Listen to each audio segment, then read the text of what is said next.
Kumusta na kaya ang lagay ni VP Sara Duterte sa ngayon? Mahina na raw. Nagkakaproblema sa kanyang impeachment case na sinampa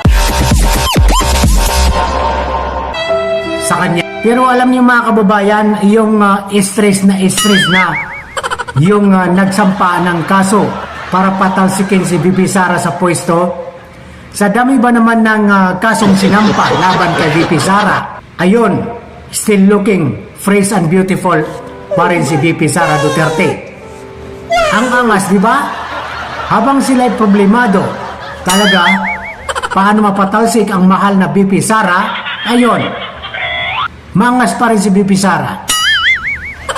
Malakas lang ang amats ng mga kumakalabang kay VP Sara. Alam niyo kung bakit? Dahil takot sila na si VP Sara ang makaupo the next president. Dahil may paglalagyan sila ang lahat ng mga ito. Sila Trillanes, Leila de Lima, Risa Hontiveros, Percy Sindania, Renico, marami pang iba ng mga kumakalabang kay VP Sara na wala naman talagang nagawa sa panahon nila hanggang ngayon. Puro lang ngawa. Ang balita ko sa ngayon, hindi lang iniisip ni VP Sara ang impeachment na yan na sinampa sa kanya na mga kalaban sa politika. Confidential fund ni VP Sara ay matagal nang nilinaw ng COA na malinis ang Office of the Vice President na si Sara Duterte. So bakit palagi nilang ini-insist na ang corruption or betrayal of public trust, ito ay pagtataksil sa taong bayan? Tanungin natin ang mga kababayan natin, sino bang mas malakas? Sino ba yung sinisiraan? Di ba si VP Sara? Bakit mas mataas pa ang rating sa Pangulo? Siya kunwari yung nagpasabog ng nagaganap na korupsyon o laganap na korupsyon sa kanyang administration. Bakit si Sara ay masyadong mataas pa rin ang ratings pagdating sa taong bayan? Ibig sabihin, tiwala pa rin ang mamamayang Pilipino kay VP Sara. Ang hindi lang naniniwala sa kanya, yung mga kalaban sa politika at yung mga trolls at bayaran ng mga loyalista at mga vlogger na naninira lang kay VP Sara. Sa palagay niyo ba, malapit na ang halalan presidential election? Kung tutuusin mga kababayan, kahit ano pang gawin natin, kung talagang si Sara ang pinipili ng taong bayan, ay wala kayong magagawa. Sa mga kaliwang grupo naman mga kababayan, ay bakit palaging Sara Duterte ang punteriya nila? Dahil ayaw nila talaga kay Sara. May paglalagyan kasi sila mga kababayan na si Sara makaupo sa 2028. Si Trillanes, naniniwala rin si Trillanes mga kababayan na pupunteriyahin siya ni VP Sara once na makaupo, umanalo si VP Sara sa 2020 presidential race. Totoo yan.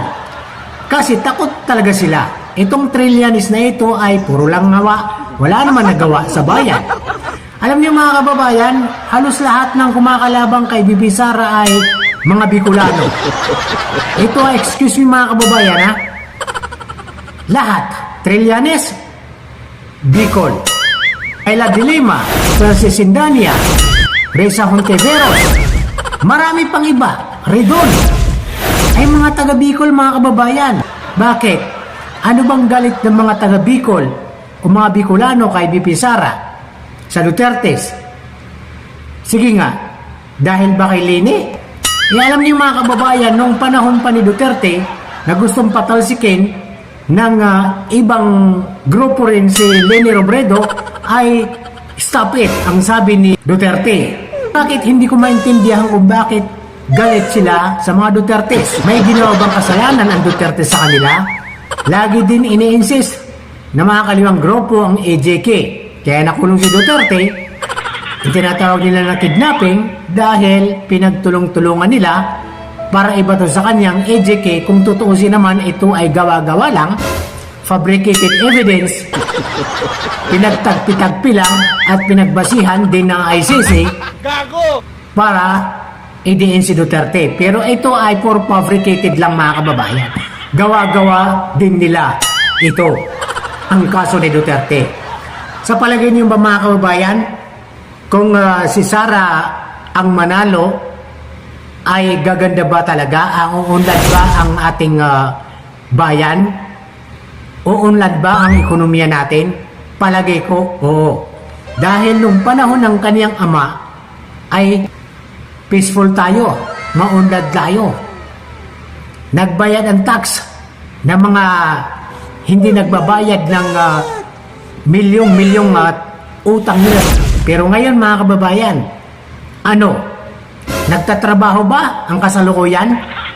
Puro na lang nagtatrabaho 24/7. Nagpupuyat, hindi natutulog. Totoong hindi natutulog. Dahil alam niyo mga kababayan, alam niyo na yon ang ibig sabihin. So ano nagawa? Wala naman, di ba? Wala naman kayo nakikitang proyekto ni BBM sa kasalukuyan. So bakit si Sara Duterte na gusto nilang punteryahin na ma-impeach dahil ayaw nila manalo si Duterte, ayaw nilang gumanda ang takbo ng ekonomiya, ayaw nila maging peaceful ang ating bayan, gusto nila magulo, gusto rin nila sila maghari. Yung walang hadlang sa kanila, pero Duterte lang talaga ang makapag-ayos sa ating bansa. Yun po ang katotohanan mga kababayan. Sa mga trolls at loyalista naman, alam kong tumatanggap kayo ng salapi dahil doon po kayo binabayaran sa nilalabas ng mga content para siraan ng Duterte. Idiin mga proyekto kunwari ni BBM ay tapos na, pero hindi niyo alam, pumunta kayo sa Ilocos para malaman nyo kung gaano kagarapal ang ginawa nila mga proyekto sa umpisa lang, pero wala naman. Yun ang katotohanan mga kababayan. So habang sinisiraan si Sara Duterte ay lalong lumalakas. Yung suporta ng taong bayan sa kanya, dati nang sumuporta sa kanya, dati nang bumuto sa kanya, still going on. Yung pa rin yung mga kababayan. Kaya si VP Sara sa 2028 ay landslide pa rin niya mga kababayan. Hindi nila kayang pigilan yan. Kasi taong bayan na may gusto mga kababayan. Sila lang naman talaga ang gustong patalsikin si VP Sara. Yun po ang dahilan. Bakit lahat ng sisi ay sinisisi kay Sara Duterte? Bakit ang confidential fund lang ang sinasabi nila na kinurakot ni VP Sara o binulsa ni VP Sara sa kanyang opisina? Pero wala naman talaga napatunayan hanggang ngayon. Sa dami ba naman ng sinampang kaso kay VP Sara, hanggang ngayon ay still beautiful, still fresh si VP Sara. Malakas pa rin, maganda pa rin, lalong umaaura si VP Sara. Sa dami ng kaso na hinaharap niya, sinasampa ng mga kaliwang grupo, ay hanggang ngayon still looking and fresh and beautiful si VP Sara. So ano pang gustong gawin ng mga kababayan natin na gustong siraan si Duterte, gustong ipin down ng Sara Duterte? So magbasa tayo mga kababayan ng ilang comments ng mga netizens. Ito naman kay Pandayal, ang amats na mga nag-file ng complaints ang tumaas, ha ha ha. Ito naman kay Jel Marcos, baka blood pressure niyo ang tumaas, isa lang yon, si Sara lang, malapit na 2028, din niyo pa madali. Nakakatawa. Ito naman kay Jasmine Sonsona, ayun, si BP Sara, pakuya-kuya-kuy lang habang kayo ay stress. Totoo naman talaga, kuya-kuy lang si BP Sara. Hindi lang iniisip, hindi lang iniintindi ang sinampa sa kaso sa kanya dahil malinis ang kanyang opisina. Habang sila ay sobrang stress, paano mangalap ng ebidensya, paano tagtagpi-tagpiin, paano ang track na bond paper na puno ng ebidensya kuno, hanggang ngayon wala pa rin, nababasura pa rin.